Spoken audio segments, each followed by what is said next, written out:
कि काम करते समय आपके अनुभव के आधार पर आपने जो अच्छे सुझाव दिए हैं उसका उपयोग करके, उसको स्वीकार करके उसके ऊपर अमल करने की सरकार पूरी कोशिश करेगी। सम्माननीय अध्यक्ष महोदय, मैं बहुत बार ये कह चुका हूं कि हमारे रोड हमारे प्रॉस्पेरिटी के साथ जुड़े हुए हैं और इसीलिए मैं जब से इस क्षेत्र में काम कर रहा हूं, जॉन केनेडी, इनका एक वाक्य मैं हर समय याद रखता हूं और उन्होंने कहा था कि American roads are not good because America is rich, but America is rich because American roads are good. और मैं इसी बात पर भारत को आत्मनिर्भर भारत बनाने का, सुखी समृद्ध संपन्न शक्तिशाली हिंदुस्तान बनाने का जो संकल्प प्रधानमंत्री मोदी जी ने किया है, उसके आधार पर मैं इस सदन को विश्वास दिलाना चाहता हूं कि 2024 समाप्त होने के पहले हिंदुस्तान का रोड इंफ्रास्ट्रक्चर अमेरिका के बराबर होगा, ये विश्वास मैं दिलाना चाहता हूं। और मुझे पता है कि इसके कारण रोजगार भी निर्माण होगा, इसके कारण ग्रोथ भी होगी, इसके कारण एम्प्लॉयमेंट पोटेंशियल भी बढ़ेगा, इसके कारण एग्रीकल्चर ग्रोथ भी बढ़ेगी और उसके साथ टूरिज्म भी बढ़ेगा। फारूक साहब, मैं आपको अनुरोध करूंगा, केवल जम्मू कश्मीर में हम 60,000 करोड़ के काम कर रहे हैं। अभी जो झोजिला टनल बन रही है, मैं पहली बार मुझे सौभाग्य मिला कि आपका कश्मीर में जन्नत है, कितना सुंदर है। और कारगिल के नीचे पहाड़ी पर ऊपर बाबा अमरनाथ का वो दिखता था और वहां से मैं टनल का निरीक्षण कर रहा था। और पूरा लद्दाख और लेह से लेकर श्रीनगर आने तक कितनी कठिनाइयां थी। अब वो झेड़मोर भी टनल पूरी हो रही है। जोजिला टनल में इस समय 1000 लोग अंदर जाकर काम कर रहे हैं -8 डिग्री में, और 2026 का काम पूरा होने की डेट थी। मैंने उनको कहा कि 24 के पहले पूरा करो, तो मुझे लगता है कि ये एक ऐतिहासिक काम हो जाएगा। लद्दाख और लेह में आने के पहले अगर हम शिमला से हम लोग अगर मनाली तक जाते हैं तो मनाली में हमारी टनल बनी है, अटल टनल। पहले 3.5 घंटे लगते थे, अब 8 मिनट में जा रहे हैं। और वहां से अटल टनल से निकलने के बाद हिमालय के ऊपर से वही इतना सुंदर है जो तो मैं अपने आंखों में पूरी तरह समा नहीं सका कि पूरे वहां 4 टनल बना रहे हम लद्दाख लेह पर आने के लिए, रोड बना रहे, पूरा काफी बना है। और लद्दाख लेह से डायरेक्ट कारगिल, कारगिल से झेड़मोर और झेड़मोर से श्रीनगर, और श्रीनगर से फिर श्रीनगर से जम्मू के बीच में हम लोग बड़ा हाईवे बना रहे हैं, उसमें 5 टनल बना रही है। काफी कुछ काम पूरा हुआ है। और आज मुझे बताते हुए खुशी हो रही सम्माननीय अध्यक्ष महोदय कि वहीं ये जब टनल हमारी यहां से श्रीनगर से हम जम्मू की तरफ जाएंगे तो उसके बीच में कटरा के पहले हम जो दिल्ली से कटरा, दिल्ली अमृतसर कटरा एक्सप्रेस हाईवे का काम शुरू हो गया है। अब कश्मीर के भी काम अवार्ड हो गए हैं और वहां से लेकर हम कटरा से पूरा श्रीनगर से वापस हम अमृतसर के द्वारा दिल्ली आएंगे और दिल्ली मुंबई को हाईवे को लग जाएंगे। तो मैं आपको ये विश्वास दिलाना चाहता हूं कि लद्दाख और लेह से हम लोग श्रीनगर आने के बाद श्रीनगर से डायरेक्ट वहां से निकलकर हम मुंबई चले जाएंगे। और मैं आपको विश्वास दिलाता हूं कि ये साल समाप्त होने के पहले मेरी कोशिश होगी कि श्रीनगर से आप 20 घंटे के अंदर मुंबई पहुंच जाओगे, ऐसा काम हो। हमारे लिए खुशी की बात है कि दिल्ली से जयपुर 2 घंटे में, दिल्ली से हरिद्वार 2 घंटे में, दिल्ली से देहरादून 2 घंटे में, दिल्ली से जयपुर 2 घंटे में, दिल्ली से अमृतसर 4 घंटे में और दिल्ली से मुंबई 12 घंटे में इसी साल हम दिसंबर के पहले कर सकेंगे। आज हमारे देश में केवल यहां काम हो रहा ऐसा नहीं है। हम लोग चेन्नई से बेंगलोर का रोड बना रहे हैं, वो भी 2 घंटे में हो जाएगा। काफी लंबी लिस्ट है, पर मैं सम्मान्य सदस्यों को यह विश्वास दिलाना चाहूंगा कि राष्ट्रीय महामार्ग के ऊपर 2014 में हमारी सरकार आई। मैं निरंजन जी आपको कोई कॉन्ट्राडिक्ट नहीं कर रहा हूं, केवल वस्तुस्थिति बता रहा हूं। ये झोजिला टनल थी, ये इसका मंजूरी आपके सरकार ने दी थी। बाद में इसके बाद 4 बार टेंडर हुआ। एक बार टेंडर आया तो एक ही टेंडर आया, रिजेक्ट किया गया। दूसरे बार टेंडर आया तो आईएलएफएस को मिला, वो आईएलएफएस की हालत खराब होगी तो टेंडर टर्मिनेट हो गया। तीसरे बार टेंडर आया, उसमें भी अड़चन आई क्योंकि 12,000 करोड़ कॉस्ट बढ़ गई। फिर कैबिनेट में जाना पड़ा। तो मेरे समझ में नहीं आया कि ये कॉस्ट क्यों बढ़ रही है। और मैं केवल, ये मेरा श्रेय नहीं है, हमारे अधिकारियों का है। और दिल्ली में एक एसोसिएम करके एक संस्था है जो उद्योग और व्यवसाय में काम करती है, उनको मैंने कहा कि आप इसके ऊपर एक दिन का वर्कशॉप लीजिए। और नॉर्वे से लेकर दुनिया के सब लोगों को बुलाया और टेक्निकल और फाइनेंशियल क्वालिफिकेशन के बारे में, ना मैं चार्टर अकाउंटेंट हूं ना मैं इंजीनियर हूं, पर मुझे वर्ली बांद्रा सी लिंक मुंबई में बना, एक्सप्रेस हाईवे बना, थोड़ा अनुभव था। तो मैंने कहा ये टनल की कॉस्ट एग्जैगरेटेड है, इसके टेक्निकल क्वालिफिकेशन बदले। और उसमें इंडियन कॉन्ट्रैक्टर को इनकरेज किया गया। 12,000 करोड़ की एस्टिमेट कॉस्ट थी। और आज मुझे बताते हुए एक खुशी हो रही है, हमारे यहां तो अभी तो मैं 50 लाख करोड़ के काम कर चुका हूं। और इस सदन को विश्वास के साथ नम्रतापूर्वक बताना चाहता हूं, यहां तो थोड़ी भी गड़बड़ हुई तो तुरंत आपको पता चल जाता है। आपको 50 लाख करोड़ में एक भी कॉन्ट्रैक्टर ऐसा नहीं मिलेगा कि उसको अपना कॉन्ट्रैक्ट मंजूर करने के लिए कभी मंत्री को मिलना पड़ा, ऐसा एक भी नहीं मिलेगा। आपको कोई ध्यान में आएगा तो मुझे बता दो। Transparent, time bound, result oriented and corruption free.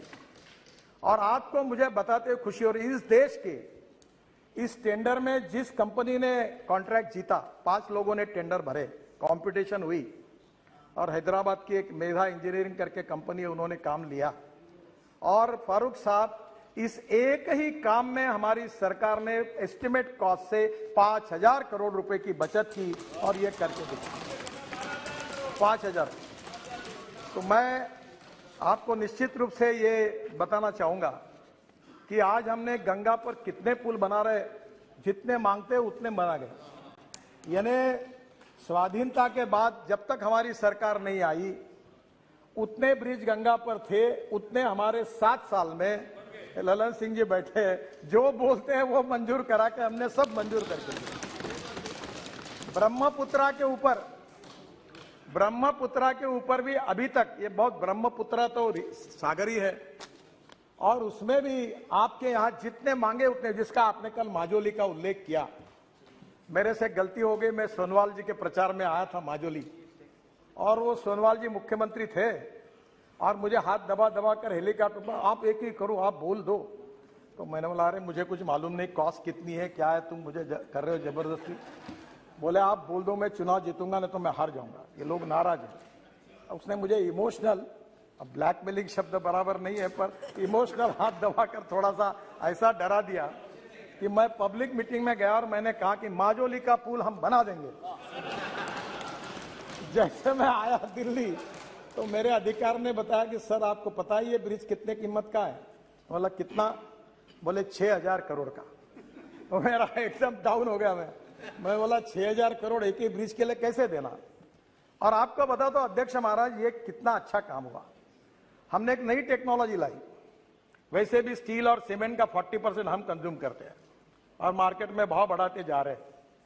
मेरा तो बात चल जाए तो मैं स्टील और सीमेंट का उपयोग ही खत्म कर दूंगा रोड से, ताकि ये घूमते रहे। क्यों हमने क्या किया कि ये जो ऑस्ट्रेलिया, अपना सिंगापुर में और मलेशिया में एक टेक्नोलॉजी आई, ये जो 2 बीम दिख रहे हैं आपको, इसमें मेट्रो में सब जगह पर डिस्टेंस होता है 30 मीटर। और अभी हमने ये तय किया कि वहां जो टेक्नोलॉजी आई है, ये 2 पियर के बीच का डिस्टेंस 120 मीटर तक हो सकता है, क्योंकि ऊपर का जो बीम डालते हैं उसका कास्टिंग स्टील फाइबर में होता है। और अध्यक्ष महाराज, हमने वो मैंडेटरी किया और टेक्नोलॉजी नहीं लाई। वर्ल्ड की जितनी अच्छी टेक्नोलॉजी वो लाने की कोशिश करे वो हमने स्वीकार की और फिर ये माजोली आइलैंड का टेंडर निकाला। और आपको बताते मुझे खुशी हो रही है कि 6,000 करोड़ का ब्रिज हमने 680 करोड़ में यूपी ब्रिज कारपोरेशन को दिया। और यूपी ब्रिज कारपोरेशन अभी वहां काम कर रही है और शायद मैं इस साल में एक साल में उसके उद्घाटन के लिए आ जाऊंगा। तो अध्यक्ष महाराज, हमारी कोशिश यही रही कि कॉस्ट ऑफ कंस्ट्रक्शन को कम करना और क्वालिटी ऑफ कंस्ट्रक्शन को इंप्रूव करना। और ये करते समय कभी कभी बहुत लोगों ने चिंता जताई कि एनएचआई का क्या होगा, बहुत कर्जा आया है। मैं आपको बताता हूं, कभी कुछ पूरा सच बताने में मेरी इसलिए अड़चन है कि अगर ये मैं कभी बताऊंगा तो आप उस दिशा से अगर मेरे ऊपर अगर आर्गुमेंट करने लगे तो मैं अड़चन में आ जाऊंगा। ये मेरा सौभाग्य रहा कि देश का पहला बीओटी प्रोजेक्ट, मैं महाराष्ट्र में मंत्री था तो मुझे करने का सौभाग्य मिला, ठाणे भिवंडी बाईपास। तो ठाणे भिवंडी बाईपास बनाया तो उसमें पहला टोल प्रोजेक्ट हुआ। अब ये खुशी से नहीं हुआ अध्यक्ष महाराज, ये मजबूरी है। मजबूरी है कि इतना बड़ा इंफ्रास्ट्रक्चर करने के लिए सरकार के पास पैसे नहीं है, और पैसे नहीं है तो इसके ऊपर दो उपाय कि चुपचाप बैठो और नहीं तो कुछ दूसरे मार्ग से पैसे लाओ। अब इसमें नुकसान नहीं है। जैसे अभी दिल्ली से मेरठ 4.5 घंटे लगते थे, अब 18 लेन का रोड बनाया अक्षरधाम के सामने, आप लोग रोज उसका अनुभव करते हो। अभी पहले मुझे याद है कभी मैं जाता था उधर से तो ऐसा लगता था कि कभी जाना नहीं चाहिए, पर अध्यक्ष महाराज आज दिल्ली से मेरठ 40 मिनट में आते हैं। और अभी मैं जब मेरठ गया था तो मुझे मेरठ के लोगों ने बताया कि हम 35 मिनट में आधा, तो हम तो गवर्नमेंट गाड़ी में जाते तो 80-90 की स्पीड में होती है। तो उन्होंने मुझे कहा कि अब तो हम लोग कैनॉट प्लेस जाते हैं, आइसक्रीम खाते हैं और वापस आते हैं। यानी इतनी कनेक्टिविटी बढ़िया। आप मुझे बताइए 4.5 घंटे अगर गाड़ी चलेगी तो जितना पेट्रोल डीजल जलेगा वो 40 मिनट में बचत हो जाएगी, वो पैसे में हम टोल लेते हैं। अब ये जो श्रीनगर में दिल्ली से 8 घंटे में आप जाएंगे, अभी आज तो मुझे लगता है कि 8 भी नहीं 30 घंटे में भी जाना मुश्किल है। तो स्वाभाविक रूप से इसका सबसे बड़ा फायदा हुआ कि ये 22 ग्रीन हाईवे जो बना रहे हैं हम लोग, इंडस्ट्रियल कॉरिडोर बना रहे हैं। अध्यक्ष महाराज, देश की सबसे बड़ी समस्या अगर कोई है तो लॉजिस्टिक कॉस्ट है। और अभी हमारे यूक्रेन के रशिया की लड़ाई के कारण फिर क्रूड ऑयल के भाव बढ़ गए, हम अड़चन में आ गए, और इसके कारण लगातार कॉस्ट बढ़ रही है। सब्जी महंगी हो रही, सब महंगा हो रहा है क्योंकि ट्रांसपोर्ट कॉस्ट बढ़ रही है। और वर्ल्ड में चाइना की लॉजिस्टिक कॉस्ट 8 से 10% है, अमेरिका की लॉजिस्टिक कॉस्ट 12% है, यूरोपियन कंट्रीज की 12% है, और हमारे यहाँ एक ट्रक यहां से निकलता तो मुंबई जाने के लिए 50 घंटे लगते हैं। अब अध्यक्ष महाराज, दिल्ली और मुंबई हाईवे बनने के बाद एक कार से 12 घंटे में जाएगा और ट्रक 22 घंटे में जाएगा। तो आधे से ज्यादा अगर समय बचेगा, मशीन कम होगी तो डीजल जो है वो भी कम होगा, तो लॉजिस्टिक कॉस्ट कम होगी। तो हम लोग जो पोर्ट कनेक्टिविटी जो हमने नोट्स निकाले हैं, वो गतिशक्ति में भी 800 नोट्स निकाले हैं। केवल डिस्ट्रिक्ट को 4 लेन से नहीं जोड़ रहे, पोर्ट्स को जोड़ रहे, इंडस्ट्रियल कॉरिडोर, इंडस्ट्रियल क्लस्टर को जोड़ रहे, फिशिंग के लिए जोड़ रहे, एग्रो प्रोसेसिंग इंडस्ट्री को जोड़ रहे। तो स्वाभाविक रूप से मैं विश्वास दिलाता हूं कि प्रधानमंत्री जी का जो आत्मनिर्भर भारत का सपना है वो पूरा करना होगा तो एक्सपोर्ट को बढ़ाना होगा, इंपोर्ट को कम करना होगा। एक्सपोर्ट को बढ़ाना होगा तो इंटरनेशनल मार्केट में हमको वायबल होना पड़ेगा, कॉम्पिटिटिव बनना होगा, और कॉम्पिटिटिव बनना होगा तो उसके लिए हमको लॉजिस्टिक कॉस्ट को कम करना होगा। और इसलिए ये जो रोड इंफ्रास्ट्रक्चर खड़ा हो रहा है, जिसका उल्लेख सम्मान्य सदस्य ने किया था कि आज देश का 70% गुड्स ट्रैफिक रोड पर है और 90% पैसेंजर ट्रैफिक रोड पर है। पर मैं आपको विश्वास के साथ बताना चाहता हूं कि जो नए एनएच बन रहे, ग्रीन एक्सप्रेस हाईवे बन रहे, ग्रीन एक्सप्रेस हाईवे का मतलब यह है कि पुराने रोड को हमने छोड़ दिया। मेरे साथ एक तमिलनाडु का अच्छा लड़का काम कर रहा, भी वर्ल्ड बैंक में बहुत होशियार था, मेरे स्टूडेंट था। तो उसने एक दिन मुझे कहा कि ये जो रोड ऐसे है, ये देखो, वो गूगल पे गया और उसने दिल्ली से चेन्नई रेस मार दी और मुझे बताया कि ये देखो कैसा घूमते घूमते रोड जा रहा है, ये हम क्यों कर रहे हो। तब उन्होंने पहले आइडिया बताई और हमने नए ग्रीन हाईवे का नेटवर्क खड़ा किया। अब जो महाराष्ट्र में रहते हैं, पूना में, सुप्रिया जी को पता होगा, पूना में इतना ट्रैफिक जाम, इतना एयर पोल्यूशन, मुंबई में पोल्यूशन। अब पूरे उत्तर भारत का ट्रैफिक जो कर्नाटक, तमिलनाडु, तेलंगाना, केरल जा रहा है, वो मुंबई पूना नहीं जाएगा। वो पूना से बेंगलोर जाने के लिए कोल्हापुर की तरफ और सोलापुर की तरफ जाता था, वो ट्रैफिक सूरत से निकलेगा, ग्रीन एक्सप्रेस हाईवे, सूरत से नासिक, नासिक से अहमदनगर, अहमदनगर से सोलापुर और सोलापुर से करनूल। तो पूरा मुंबई पुणे का 50% ट्रैफिक जाम कम होगा। पूरा दक्षिण का पूरा ट्रैफिक जो उत्तर से निकल रहा है वो पूरा सूरत से निकल जाएगा, तो लॉजिस्टिक कॉस्ट भी कम होगी, फ्यूल भी बचेगी। ऐसे 22 ग्रीन एक्सप्रेस हाईवे बन रहे हैं और मेरा विश्वास है कि इसमें निश्चित रूप से काफी फायदा होगा, जिसका उल्लेख बहुत सदस्यों ने किया था कि नेशनल हाईवे के बारे में उन्होंने, हमारे एक सदस्य ने कहा कि हम लोग कोई गलत हिसाब करके बता रहे हैं। जो यूपीए सरकार में हिसाब था वही है, और हिसाब यह है कि हम 8 लेन बनाते तो भी 1 ही किलोमीटर काउंट करते हैं, हम 6 लेन बनाते तो भी 1 ही किलोमीटर काउंट करते हैं, हम 4 लेन बनाते तो भी 1 लेन काउंट करते हैं, और उसी के आधार पर हमने पिछले साल 38 किलोमीटर पर डे हमने ये रोड बनाया। और मैं अध्यक्ष महाराज आपको बताते हुए मुझे खुशी हो रही कि इस देश के लिए हमें इसका अभिमान है कि हमारे विभाग ने 4 वर्ल्ड रिकॉर्ड बनाए। पहला वर्ल्ड रिकॉर्ड ये कि 38 kilometre per day road construction, कोई इसमें ऐसा कोई हमने कई गलत फिगर नहीं बनाई, जो रिकॉर्ड था उसी से बना। उल्टा वेस्टर्न कंट्रीज में 8 होगा किलोमीटर बनाया लेन तो बोलते 8 किलोमीटर बनाया, हम 8 किलोमीटर को 1 ही किलोमीटर कह रहे। जो यूपीए सरकार में पद्धति वैसी पद्धति से बनाया, 38 kilometre highest in the world. दूसरा हमने किया अभी just 1 week ago, we constructed road length of 50 kilometre single lane in 100 hours, longest length of flexible pavement DBM course road construction in 100 hours, world record हो गया।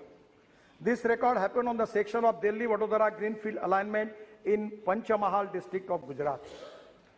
फिर दूसरा record हुआ जो है 1.38 किलोमीटर, ये तो अभी बताया मैंने आपको।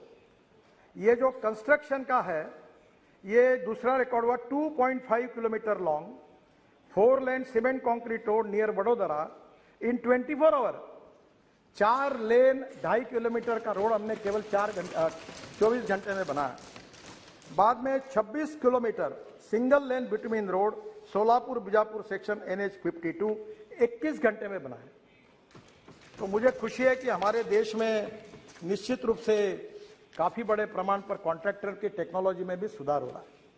सर, आप बहुत से लोगों ने क्वालिटी के बारे में कहा, मैं थोड़ा आपको नम्रता पूर्वक कहना चाहता हूं। जो रोड अभी बने हुए हैं, जो रोड 2 साल पहले बने हुए हैं, जो रोड 3 साल पहले बने हुए हैं, जो रोड 4 साल पहले बने हुए और जो रोड 5 साल बने हुए आपके कॉन्स्टिट्यूंसी के, मुझे आप बताइए कि उस रोड पर एक भी गड्ढा है क्या? उस रोड पर बताइए। आप प्रॉब्लम क्या हुआ मैं आपको बताता हूं। प्रॉब्लम यह हुआ है कि जो रोड हमने अभी तक बनाए नहीं वो रिपेयर करते हैं। ये भी एक गोरख धंधा है। वो हर साल 1 इंच का बिटुमिन लगाते हैं रोड मेंटेनेंस के नाम पर, और हर बार सब खुश रहते हैं, सभी लोगों को फायदा होता है। ये आप सबको पता है। मैंने इसको बंद कराया और मैंने कहा वन टाइम डेवलपमेंट में जो, क्योंकि मैं मेरे कॉन्स्टिट्यूंसी में 350 किलोमीटर सीमेंट कॉन्क्रीट रोड बना चुका हूं। आप कभी नागपुर आइए तो कोई गड्ढा ही नहीं दिखेगा आपको, कितने भी बरसात आने दो। तो हमने क्या किया कि एक 6 इंच व्हाइट टॉपिंग की टेक्नोलॉजी निकाली और पूरे तरह कॉन्क्रीटिंग कर दिया है। जो ब्लैक कॉटन सॉइल है वहां प्रॉब्लम होता है, इसलिए जो मेंटेनेंस के प्रॉब्लम है वो आपके सही है। और इसमें एक एनुअल प्लान बनता था, और एनुअल प्लान बनने के लिए उसकी हर स्टेट की एक लिमिट रहती थी कि तुम इतना दो, तुम इतना दो, तुम इतना दो। फिर वो उसको फिर झंझट, इतनी लैंड एक्वायर किया, चक्कर काटने का काम। मैंने एक दिन सेक्रेटरी को, काय के लिए करते हो, पैसा है ना अपने पास, हटाओ लिमिट कैंसिल कर दी। और मैंने सब स्टेट गवर्नमेंट को कहा तुम में जितना दम होगा, जितना भेजना होगा उतना भेजो, सब सैंक्शन कर देता। ये मध्य प्रदेश में गया था, शिवराज सिंह चौहान के घर में मीटिंग चल रही थी, तो वो सेक्रेटरी पूछ रहा था इतना भेजो क्या, इतना। अरे मैंने बोला तुम्हारे पास जितना दम है उतना भेज दे, सब मंजूर कर देंगे। अभी कोई प्रॉब्लम नहीं है सर। इस एनुअल प्लान में पुराने एनएच के जितनी बातें हैं उसके ऊपर मेरा रिक्वेस्ट है, पूरा भेज दो। एनएच चाहिए वो, और मैं आपको पूरे काम कर दूंगा। रही बात सीआरएफ की, सीआरएफ में अड़चन है। सीआरएफ का जो फंड होता है, आपके राज्य में पेट्रोल डीजल पर जो सेस मिलता है, उस सेस का फंड जो होता है वो सीआरएफ का होता है, और उसमें मैं पैसा नहीं बढ़ा सकता। जितना मिलता है सेस उतना ही आपको दे सकता हूं। अब वो एमपी अलग से बोलते हैं, एमएलए अलग से बोलते हैं, राज्य सरकार अलग से बोलते हैं। अब रोटी बनाने के लिए 2 किलो का आटा है और 2000 लोगों का खाना है, तो थोड़ा गड़बड़ होती है। पर आज मैं एक नई घोषणा कर रहा हूं कि सेतु भारतम करके हमारी योजना थी, और इस बार मैं वित्त मंत्री को धन्यवाद दूंगा कि उन्होंने 1600 करोड़ रुपए ज्यादा सीआरएफ ने हमें दिए हैं। तो हमने एक सेतु भारतम योजना बनाई थी कि एनएच पर जितने आरओबी थे हम पूरे बनाने के लिए कोई 150-200 बना रहे हैं। अब उसी सेतु भारतम योजना को मैंने ये 1600 करोड़ ऐड करके दिए, और ये रेलवे और हमारे काम जो चलते प्रपोजल आते आते तो 1:6 क्या 1:8 किया तो भी फर्क नहीं पड़ता, क्योंकि ये करते करते बहुत टाइम लगता है। पर 1:6 भी पकड़ा तो भी 8 से 10 हजार करोड़ होते हैं। और मैं आज सदन में घोषणा कर रहा हूं कि सेतु भारतम में आपके कॉन्स्टिट्यूंसी में चाहे म्यूनिसिपल कॉर्पोरेशन का आरओबी हो, चाहे डिस्ट्रिक्ट का हो, चाहे स्टेट पीडब्ल्यूडी का हो, चाहे कहीं का भी, जहां रेलवे फाटक बंद करना होगा उतने आरओबी और आरओबी के प्रोजेक्ट प्रपोजल स्टेट गवर्नमेंट के थ्रू पता मुझे भेज दीजिए। मैं 100% अपने पैसे से वो पूरे बनाता हूं। आप तुरंत भेज दीजिए, क्योंकि इसके पहले हमें बंधन था कि मैं केवल एनएच के ऊपर ही काम कर सकता था।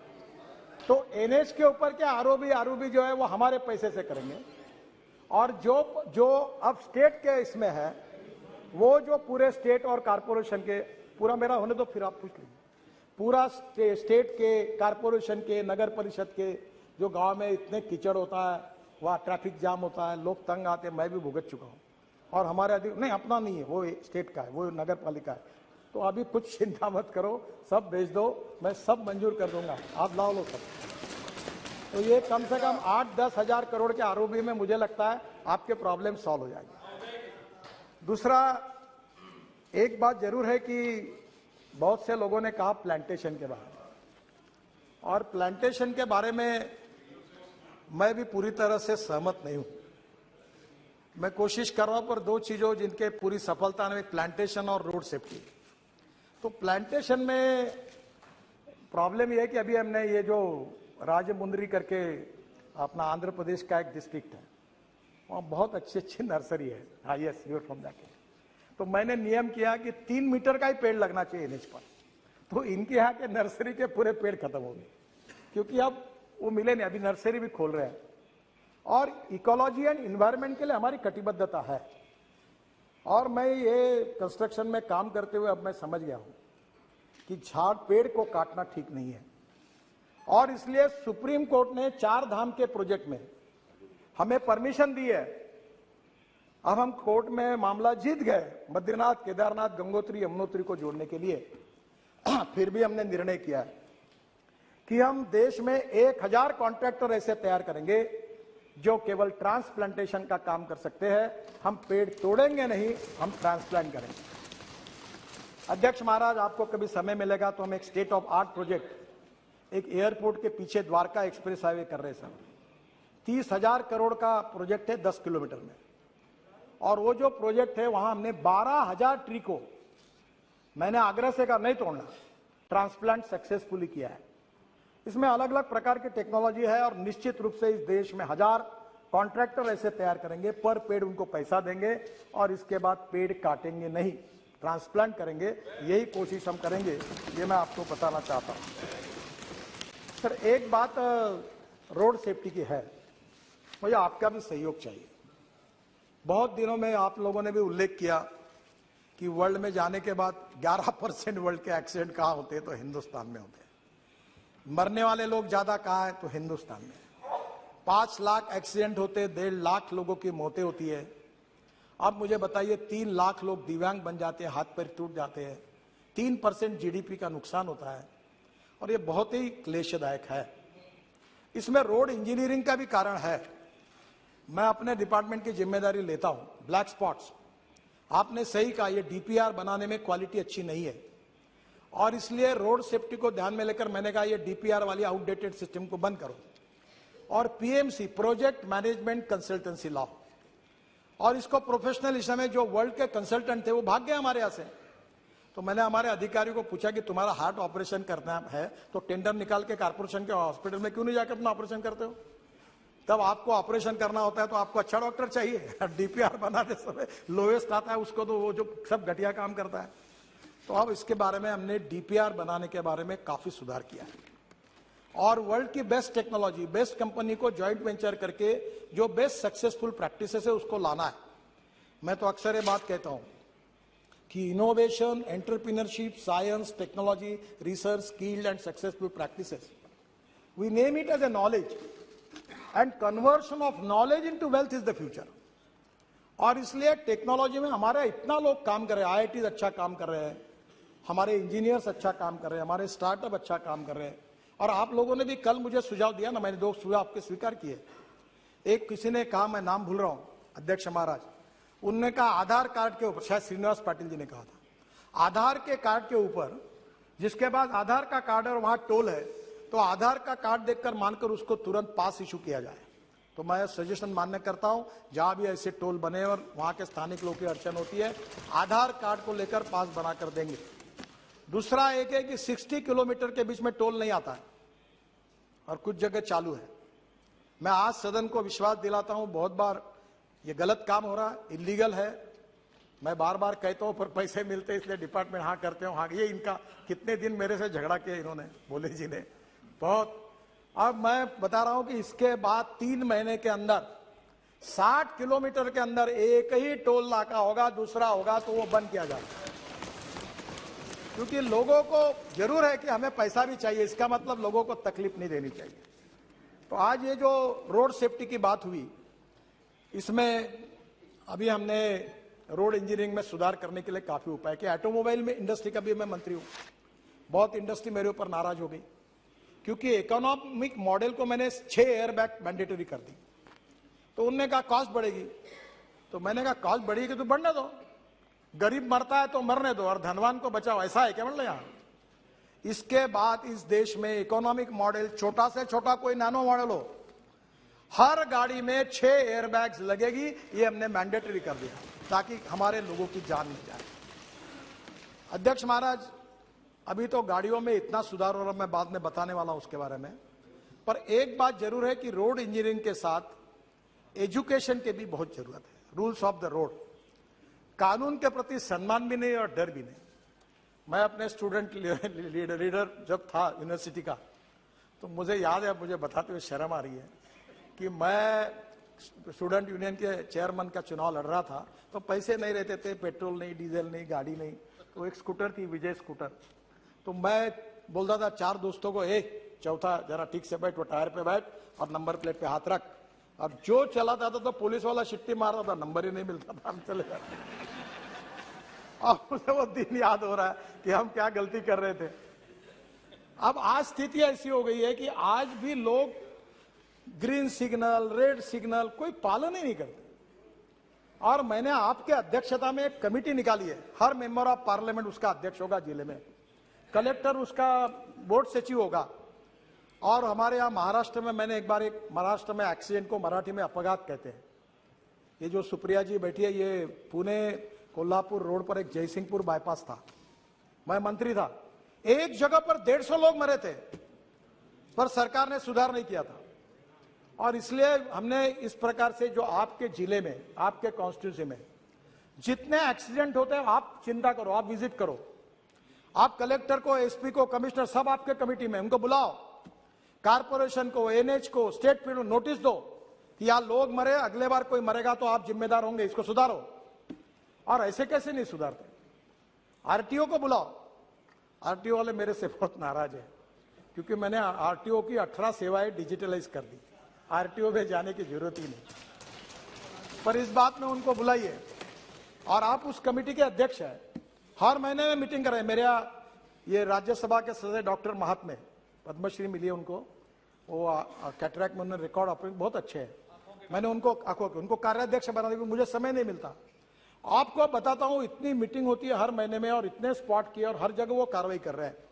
मैं आप सबको हाथ जोड़कर अनुरोध करता हूं, कोई लड़ाई में जितने लोग नहीं मरते, कोई कोविड में जितने लोग नहीं मरते, रोड एक्सीडेंट में 1.5 लाख लोग मर रहे हैं और मरने वाले लोगों में 18 से 45 वयोवर्ग के 65% लोग हैं, यंग लड़के हैं।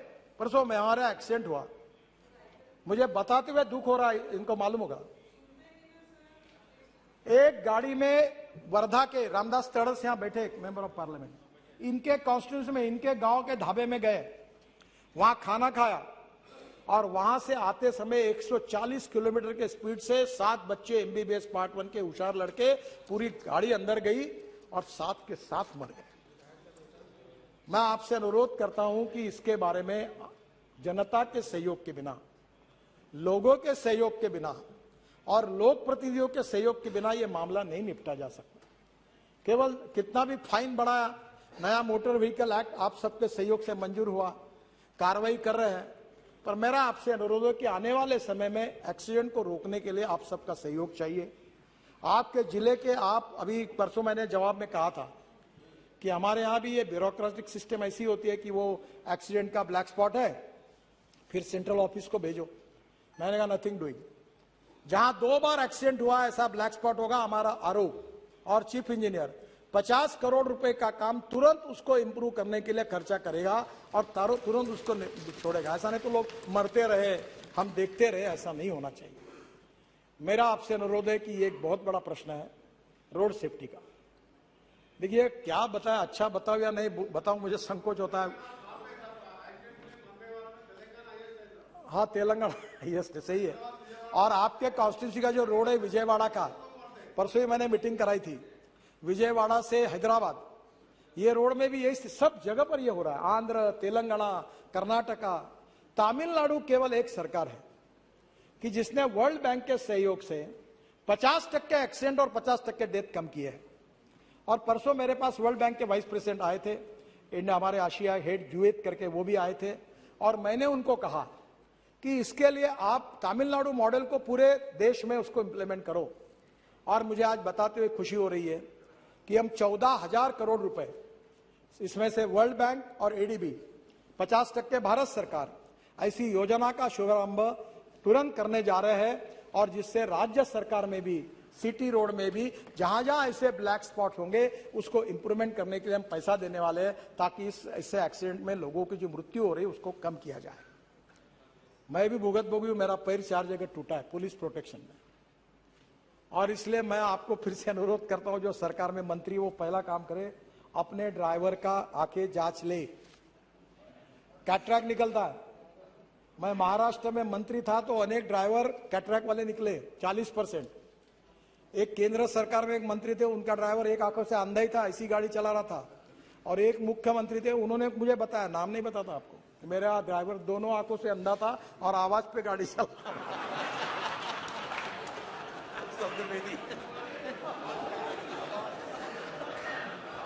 अब मैं आपसे अनुरोध करता हूं, आप जितने लोग हैं सर, पहले अपने गाड़ी के ड्राइवर का आंखों की जांच अच्छे डॉक्टर से कराइए। पीने वाला नहीं चाहिए, पीने वाला तो बिल्कुल नहीं चाहिए। और इसलिए मुझे लगता है कि आपके सपोर्ट के बिना, आपके अवेयरनेस के बिना नहीं होगा। और ये जो तमिलनाडु का सक्सेस मॉडल है, इसके आधार पर इंजीनियरिंग, एजुकेशन, इमरजेंसी और उसके साथ साथ हमारे लिए सबसे इंपॉर्टेंट चीज है कि हम लोग जो लॉ बना रहे हैं उसका इम्प्लीमेंटेशन। ये चारों बातों के आधार पर अगर वर्ल्ड बैंक का भी सहयोग मिल रहा है तो हम लोग हिंदुस्तान में, कहीं कहा जाता है, मैं भी कभी सवाल नहीं करता हूं, मैं कभी पत्रकार मुझे बहुत आड़े टेढ़े सवाल करते हैं, मैं पूछता हूं, आप में से कितने लोग ऐसे जो आरटीओ ऑफिस में जाके ड्राइविंग की टेस्ट देके जिन्होंने लाइसेंस लाया? बताओ, हाथ ऊपर करो। मैं आपको ये सवाल नहीं पूछूंगा कि आप कितने लोगों को जिन्होंने आरटीओ ऑफिस में जाकर ड्राइविंग की टेस्ट देके लाइसेंस मिलाया। शायद सब लोग हाथ ऊपर कर नहीं पाएंगे। मैं आपको एम्ब्रोसिंग क्वेश्चन नहीं लाता सर। ये अध्यक्ष महाराज, ये स्थिति है कि वर्ल्ड में इस बात की चर्चा होती है कि जिस देश में सबसे आसानी से लाइसेंस मिलता है, ऐसा कोई देश है तो हिंदुस्तान है। और हमारे लाइसेंस को वो मानते नहीं। इसलिए आने वाले समय में इस विषय में आपके स्टेट गवर्नमेंट में भी आप जरूर सहयोग करिए, यही मैं आपसे अनुरोध करूंगा। अध्यक्ष महाराज, और एक बात है जो विशेष रूप से मैं आपको अनुरोध करूंगा कि अब ये जो पोल्यूशन है रोड का, डीजल का, ये भी समस्या है। मैं बहुत 15 साल से इसके पीछे लगा हूं और आप अभी, मैं आपको आमंत्रित करूंगा कि जरा इस सेशन में अगले सप्ताह मेरे घर पर आइए।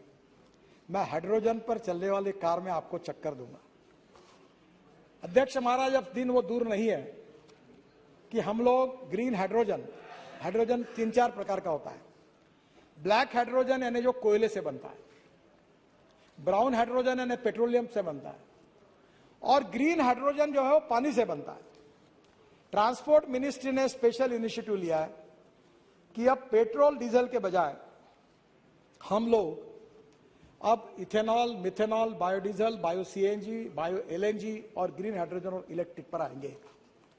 और मैं आप सबसे अनुरोध करता हूं, बहुत आसान काम है।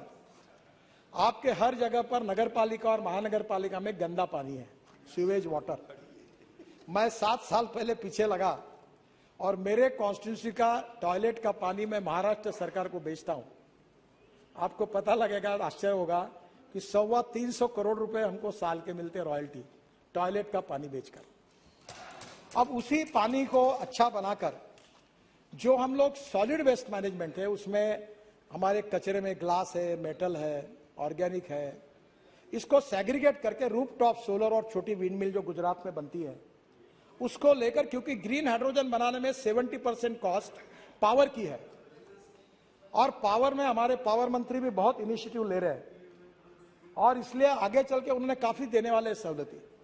तो वहां से हम लोग डायरेक्ट अगर वो पावर मिल जाएगी तो पानी से ग्रीन हाइड्रोजन निकलेगा, फिर उसको एक विशिष्ट बार तक प्रेशराइज करना पड़ता है, तो जनरेटर जो होगा वो इथेनॉल पे होगा। और मैं आपको बताता हूं कि ये हाइड्रोजन सबसे सस्ता फ्यूल होगा। और ये मैं बहुत दिनों से, जब से मैं बीजेपी का प्रेसिडेंट था तो लोग मुझे हंसते थे, मैं इथेनॉल की बात करता था, बायोफ्यूल की बात करता। आपको पता है अब सब लोग करने लगे। शायद मेरे समझाने में कुछ कम पड़ा होगा तो शायद मैं समझा नहीं पाया होगा, पर आज सब लोगों को लगता है कि ये होना चाहिए, क्योंकि पेट्रोल डीजल अपने हाथ में नहीं है और पोल्यूशन हो रहा है।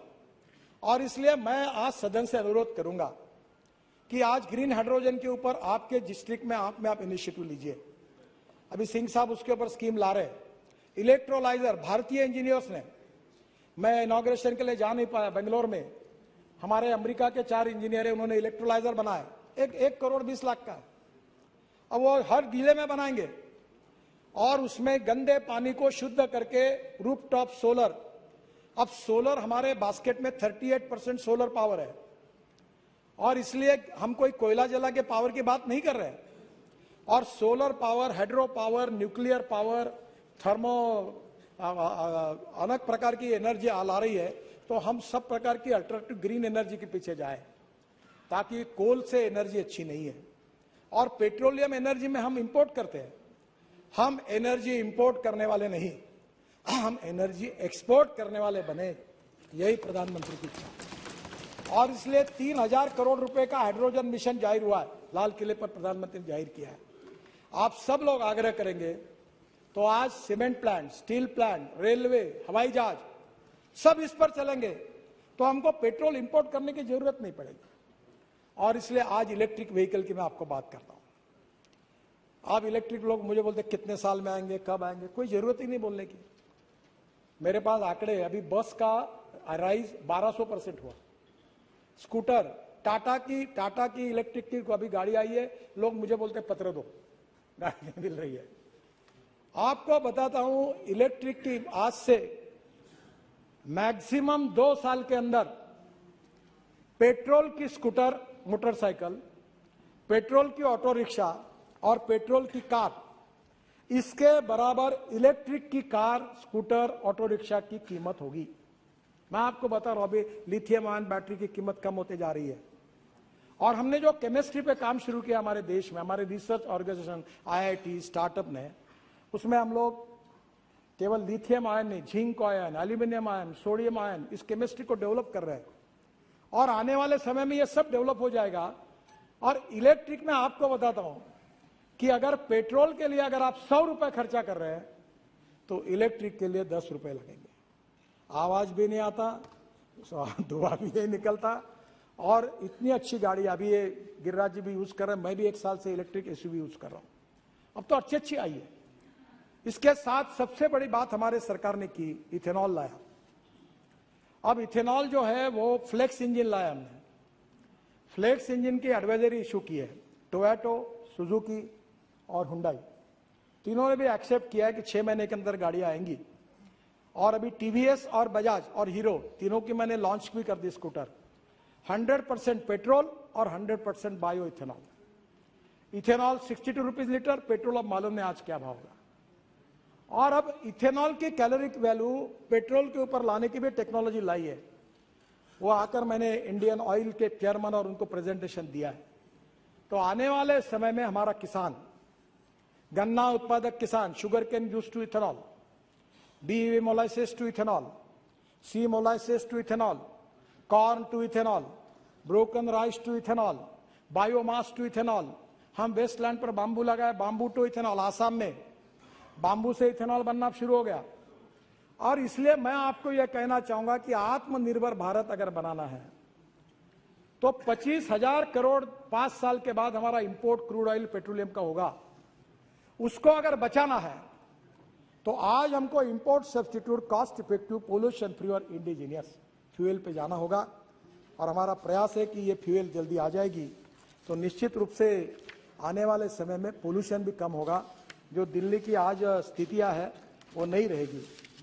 और एक महत्वपूर्ण बात मैं बताना चाहता हूं, कल अच्छा सुझाव आया, टूरिज्म को बढ़ाना है तो रोड नेटवर्क बढ़ाना होगा।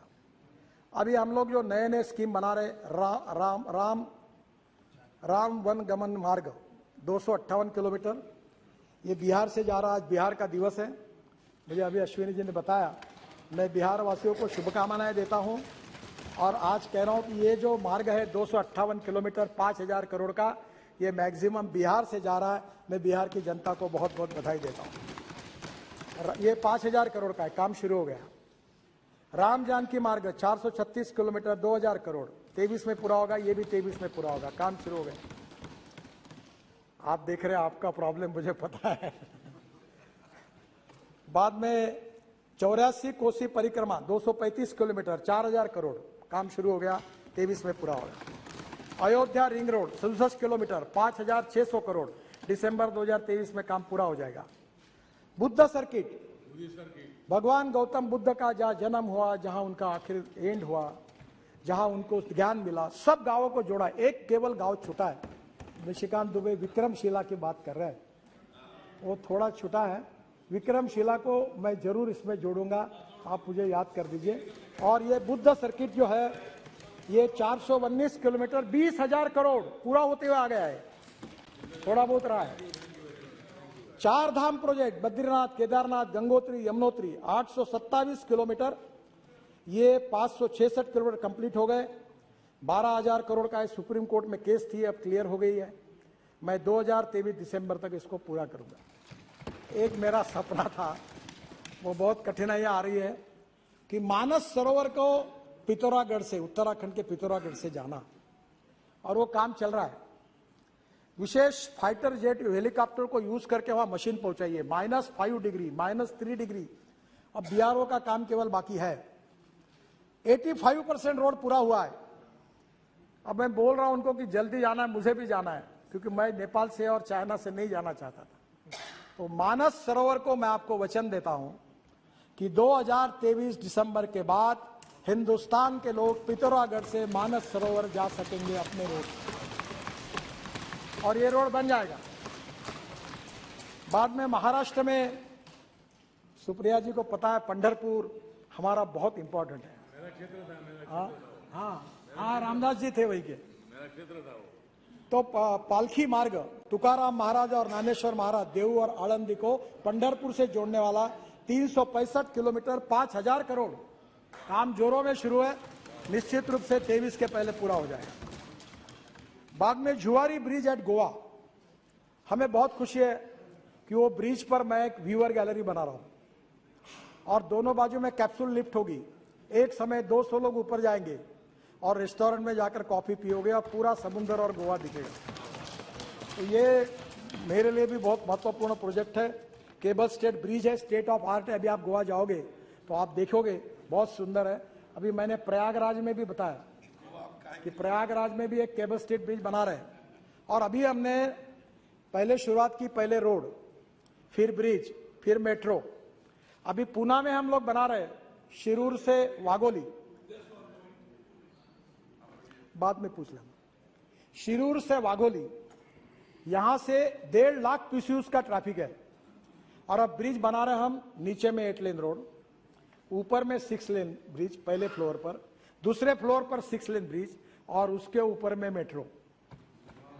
ये चेन्नई में भी बना रहा हूं मैं, चेन्नई पोर्ट से लेकर पूरे चेन्नई के बाहर तक ऐसे 3 टायर सिस्टम के ब्रिज बना रहे। जुआरी ब्रिज उसमें ही है।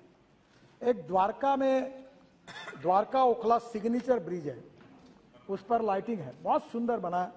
ये भी 1000 करोड़ का है, दिसंबर तक इसका काम पूरा हो जाएगा। जहां तक आपने जो बात की है अधीर रंजन जी ने, सर हमें विरासत में 403 प्रोजेक्ट 385 लाख करोड़ के बंद पड़े हुए प्रोजेक्ट मिले जब मैं मंत्री बना,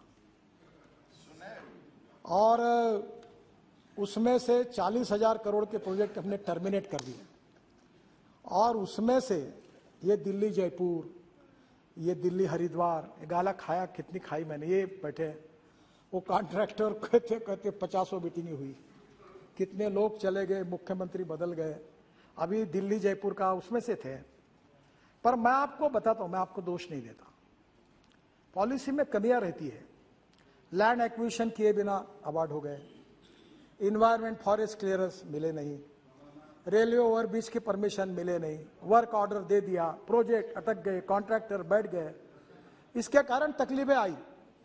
आपको बताता हूं 40,000 करोड़ के प्रोजेक्ट टर्मिनेट किए और उस समय के 50,000 करोड़ के प्रोजेक्ट पर हमने पूरे करते करते लाकर लगभग समाप्त करते हुए लाए, उससे मार्ग निकाला। और मैं आज इस सदन में विश्वास के साथ यह कह सकता हूं कि मेरे विभाग के इंजीनियर्स ने और हमने सबने बैंकों के साथ, अधिकारियों के साथ बैठकर रात को 12-12 बजे तक यहां बैठते थे, ऐसी पंचायत भर्ती थी, और हमने हिंदुस्तान की बैंकों को 3 लाख करोड़ के एनपीए से बचाया, 3 लाख करोड़ के। अब हमने उस अनुभव से सीख ली कि 90% लैंड एक्वायर्ड किए बिना अवार्ड नहीं होगा, इन्वायरमेंट फॉरेस्ट क्लियरेंस किए बिना ये नहीं होगा, प्रोजेक्ट को अवार्ड नहीं करेंगे, रेलवे ओवरब्रिज के क्लियरेंस लाओ, सब रेडी होगा तो ही अवार्ड करेंगे, नहीं तो नहीं करेंगे। अब कभी दिक्कतें कम है, पर कभी ना कभी आपको इस पार्लियामेंट में कभी सोचना होगा। देखो, इकोलॉजी एंड इन्वायरमेंट के मैं बहुत सेंसिटिवली इसका सपोर्टर हूं, पर जब कानून एग्जैगरेटेड बन जाता है कि जहां एक भी पेड़ नहीं है, जंगल भी नहीं है, तो भी रिकॉर्ड पे लिखा है तो काम मत करो, बंद करो, कैसे देश होगा? हजारों करोड़ का चूना लग रहा है, हम काम डिले हो रहा है। इस देश के संसद को, आप लॉ मेकर हो, इकोलॉजी एंड इन्वायरमेंट को भी, ethics, economy, ecology and environment तीनों इंपॉर्टेंट ईज है, पर इकोलॉजी एंड इन्वायरमेंट के लिए हमको बिल्कुल जाना आगे। हम पेरिस अकॉर्ड से लेकर फ्यूल से लेकर सब जगह पोल्यूशन को कम करने की कोशिश कर रहे हैं। केवल दिल्ली के पोल्यूशन के लिए 62,000 करोड़ रुपए मेरा डिपार्टमेंट खर्चा कर रहा है सर, 62,000 करोड़। दिल्ली का रिंग रोड बनाया, दिल्ली के सब रोड बनना शुरू हुआ है ताकि दिल्ली का प्रदूषण कम हो। एक धौला कुआं का था, मैं रोज नागपुर से आता था प्लेन से, रोज 1 घंटा को धौला कुआं पे बैठ के गाड़ी में देखता था, रोज बोलता था क्या हुआ, ये कैसे करें। मेरा क्या बोले एनएच नहीं है, मैंने बोला नहीं है ना एनएच, आओ इधर, इसको 5 किलोमीटर एनएच जाहिर कर दो ताज पैलेस तक और बनाओ काम। तो हो गया काम। आज धौला कुआं पर आप अटकते नहीं है। और आज इसलिए मैं आपको यही कहना चाहूंगा कि कभी तो भी 1980 का फॉरेस्ट इन्वायरमेंट एक्ट उस समय बना था, एक साइड पेंडुलम इधर चला गया था। अब थोड़ा सा इस संसद को मैं अनुरोध करूंगा, हमें विकास भी चाहिए, रोजगार भी चाहिए, एक्सपोर्ट भी चाहिए, पर्यावरण भी चाहिए। हमें ऐसा एक्सेंट्रिक सोच के नहीं होगा, कभी ना कभी आदरणीय अधीर रंजन जी, आप सब पार्टी के लोग मिलकर एक बार इसमें पॉलिटिक्स न लाते हुए देश के इंटरेस्ट में, हमारे देश के इंफ्रास्ट्रक्चर को, हम एक डेवलप कंट्री है, इसके लिए किस प्रकार के कानून और नियमों के जाना चाहिए, इसका जरूर सोचिए। नहीं तो एक एक काम के पीछे हर साल 20-20 हजार, 30-30 हजार करोड़ स्टे मिल जाते हैं। आपको मैं बताता हूं, मुझे बताते हुए दुख होता है, कोई ये कहने के लिए नहीं आता मेरा रोड करो, काम शुरू करो। जो लोग आते हैं वो इसलिए आते हैं कि काम रोको, काम स्टे करो। और इसलिए मैं आपसे अनुरोध करूंगा कि इसको और अच्छी तरह के कुछ सुधार किया है, उस परिस्थिति में आगे भी आप लोग जरूर विचार करिए, क्योंकि इस देश का सार्वभौम ये संसद है आप लॉ मेकर है, लेजिस्लेटिव विंग है, लोकतंत्र जो 4 पैरों पर खड़ा है, वो चाहे जुडिशरी हो, एग्जीक्यूटिव विंग हो, उसके साथ हमारी संसद लेजिस्लेटिव विंग हो और मीडिया हो, तो आप लोगों का अधिकार है, हमारा अधिकार है, देश के हित में पर्यावरण की भी रक्षा करेंगे और देश का विकास करेंगे। ऐसा कोई बात आप जरूर करिए। मैं मेरे अनुभव के साथ कहता हूं, हर साल 20 से 25 हजार करोड़ का चुना केवल डिले के कारण होता है, और आपके समय भी जो प्रोजेक्ट बंद पड़े उसका कारण यही कारण में घूम रहा था।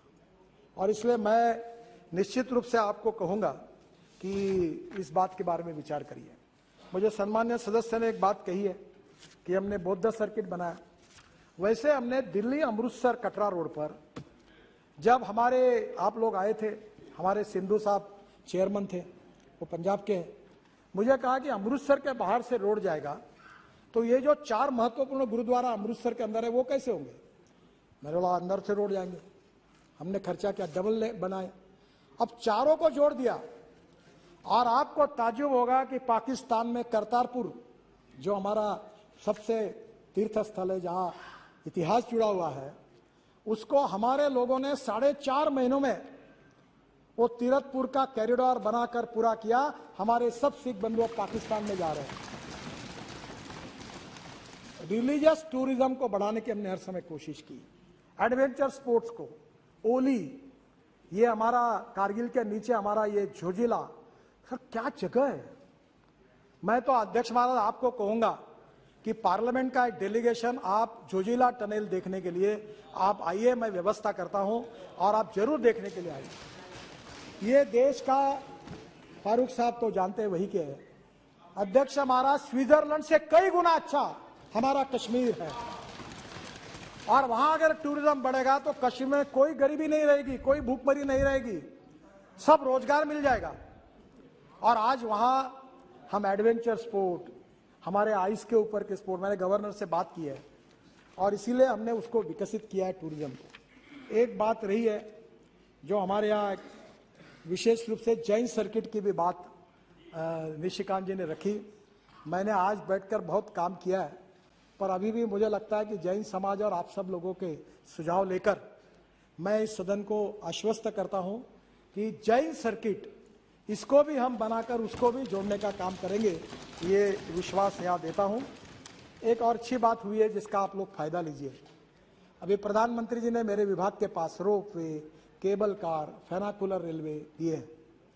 अभी ये जो रोड ट्रेन है ना, रोड ट्रेन है, 2 बसेस इलेक्ट्रिक केबल पे चलती है, तो उसमें एकदम टिकट सस्ता हो जाएगा।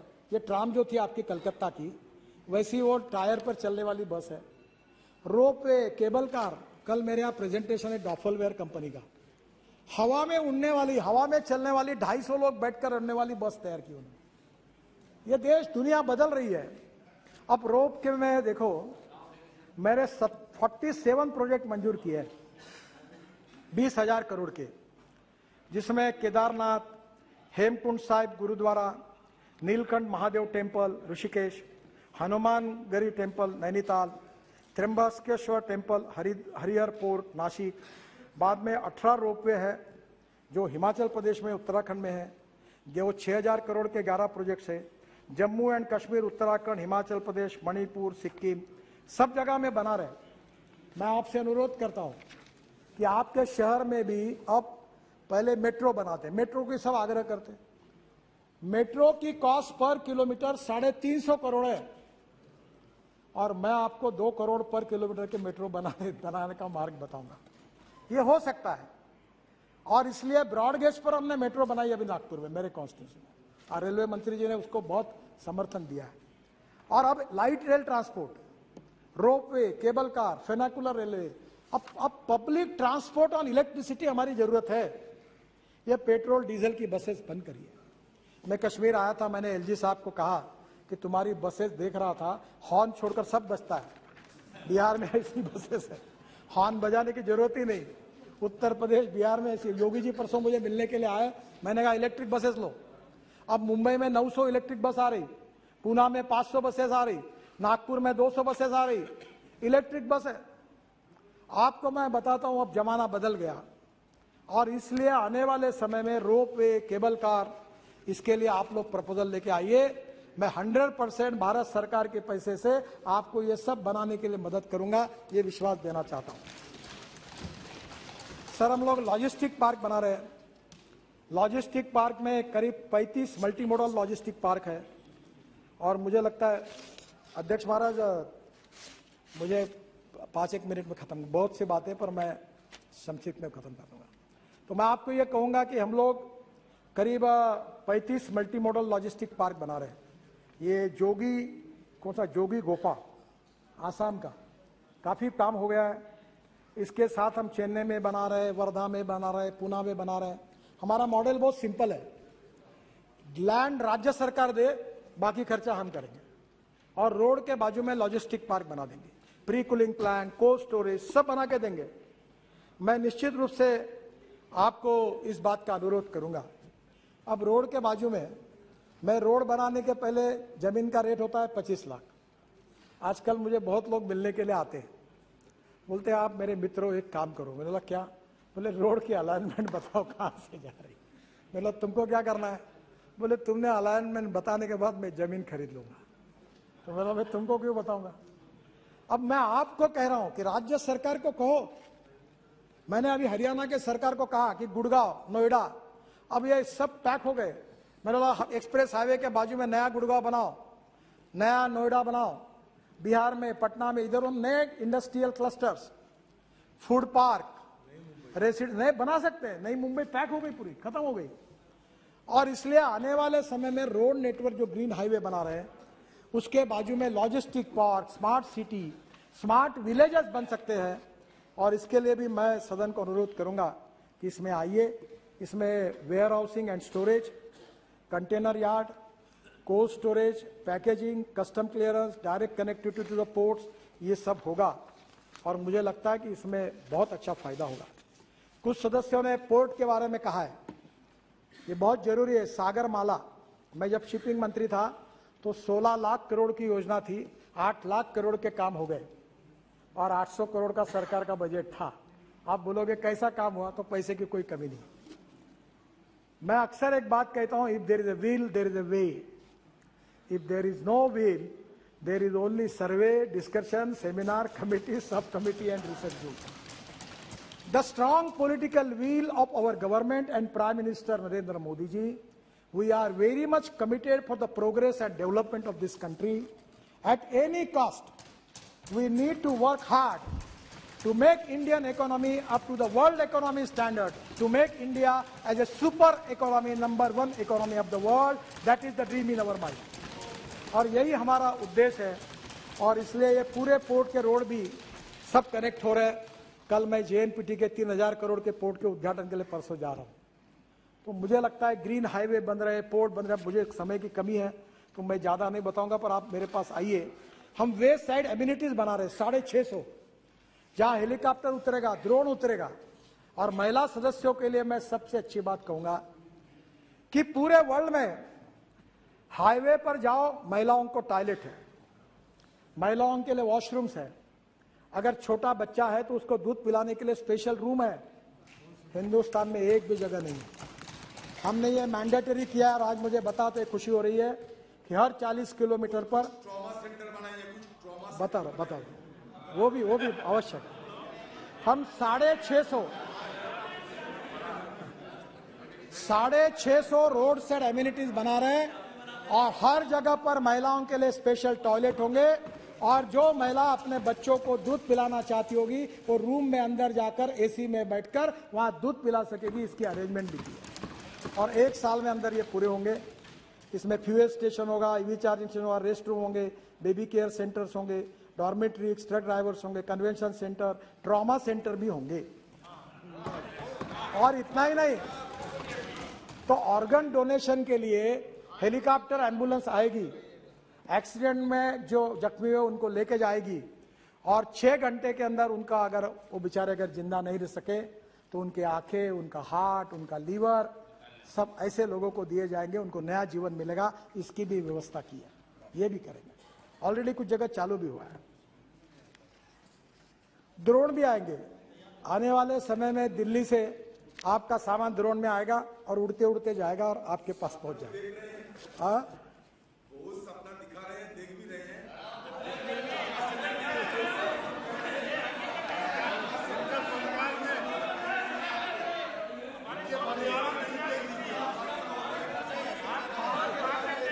मौत की तादाद बढ़ रहे हैं। मैं आप जरूर ये मानिएगा कि मौत की तादाद बढ़ रही है ट्रॉमा सेंटर ना होने के चलते, गोल्डन आवर की सुविधा उपलब्ध ना होने के चलते, ये आपको मानना पड़ेगा। ये पहली बात तो ऐसी है कि आज सुविधाएं नहीं है।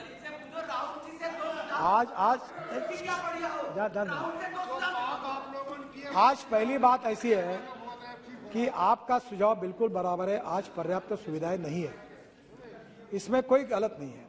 पर मैं आपको एक बात विश्वास के साथ बताता हूँ, ये महाराष्ट्र के जितने एमपीज बैठे हैं ना, मैं पिछले 40 साल से राजनीति में हूँ और मैं ब्लंट भी हूँ। मैं जहाँ से चुनाव लड़ता हूँ और हजारों लोगों के सामने भी बोलने की ताकत रखता हूँ कि एक मैं करूँगा नहीं, मेरा होगा नहीं, तुम आओ मत फिर से। मैं आपको बताता हूँ कि जितना आज तक मैंने अपने लाइफ में कहा है, मैं नम्रतापूर्वक बताता हूँ कि मुझे कोई भी व्यक्ति वो सवाल नहीं पूछ सकता कि आपने ये बोला और ये नहीं होगा।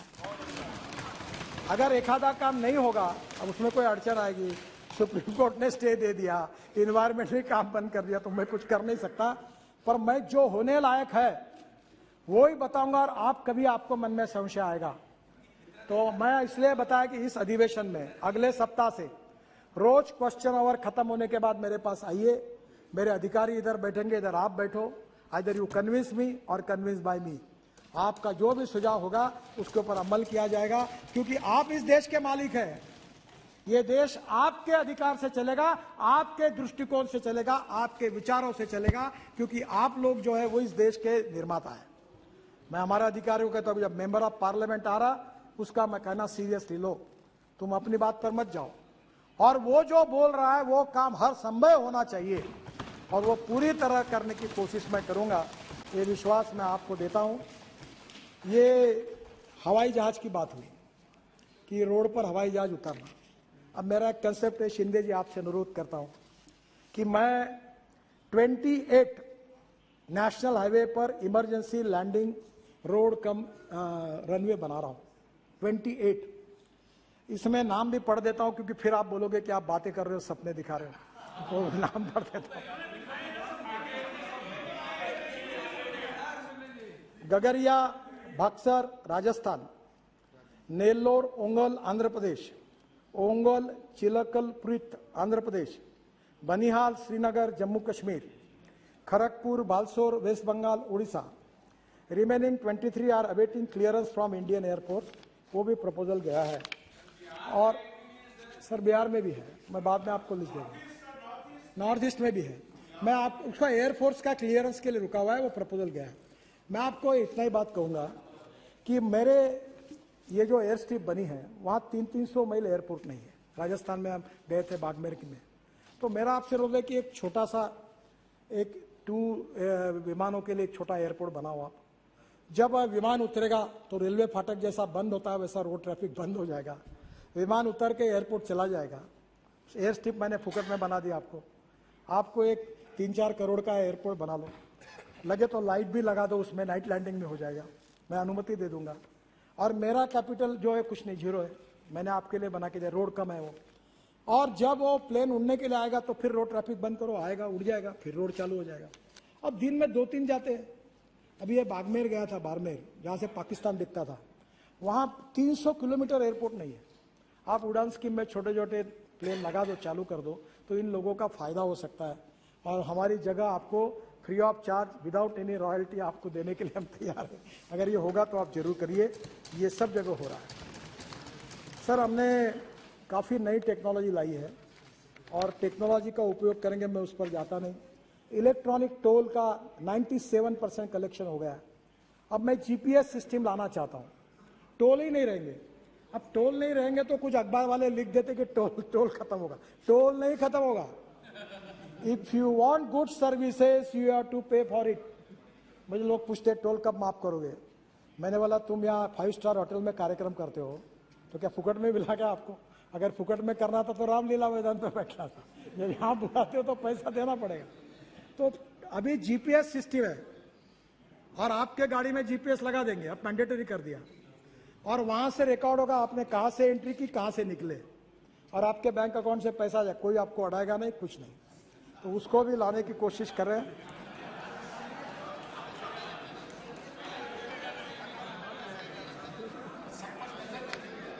सर, ये डिजिटल हाईवे हम बना रहे हैं, ट्रैफिक कंजेशन के लिए काम कर रहे हैं।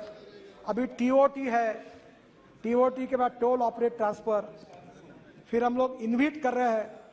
अब इन्विट में मुझे आपका सहयोग चाहिए।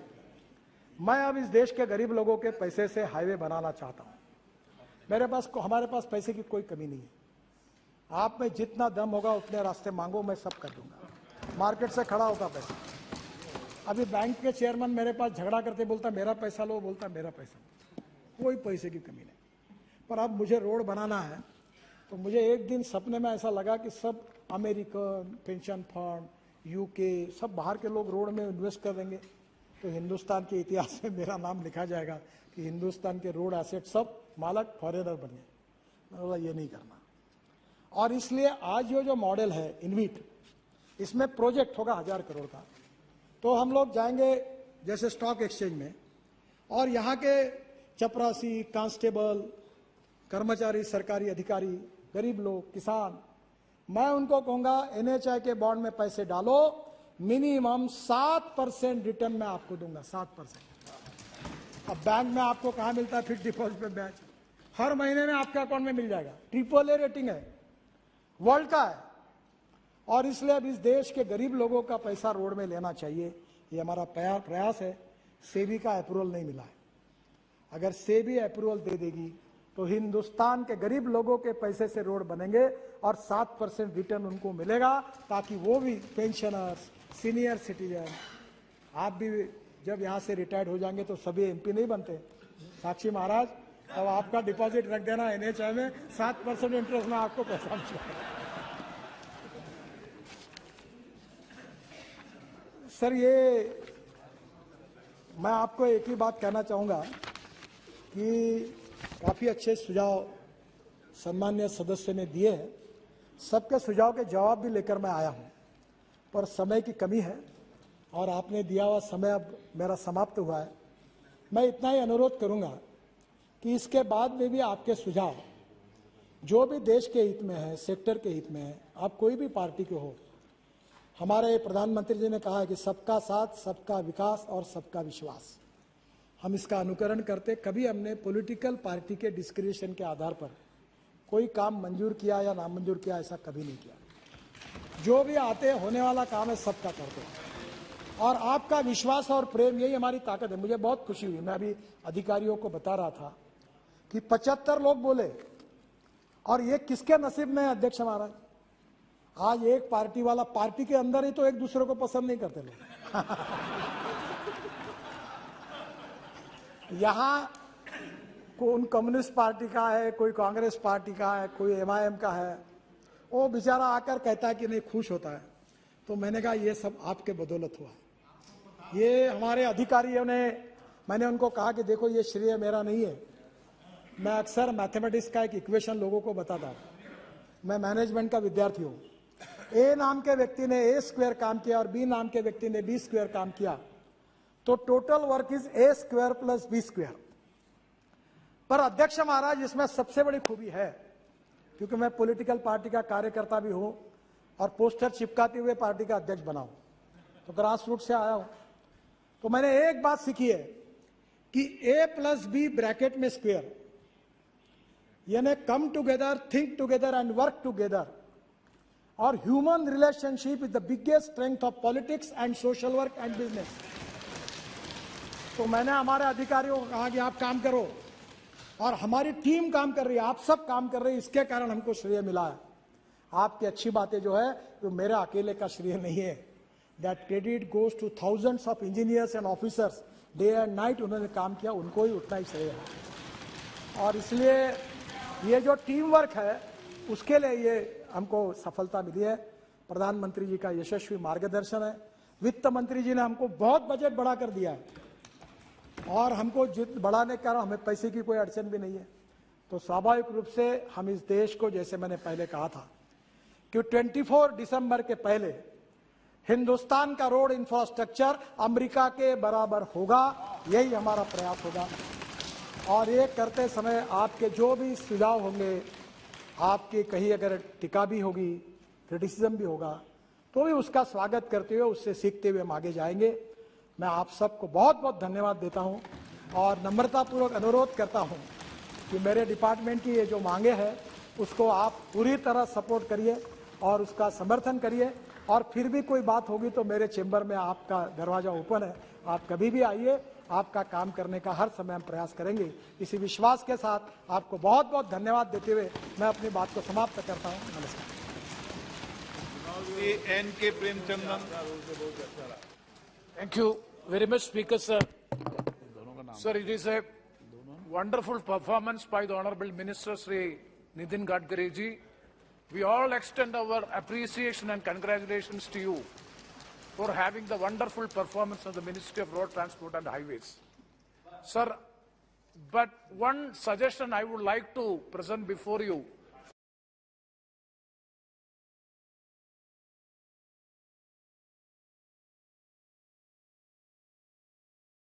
To select the roads in the particular constituencies. It was the precedent. But unfortunately, nowadays it is not being followed as which was in the previous years. So our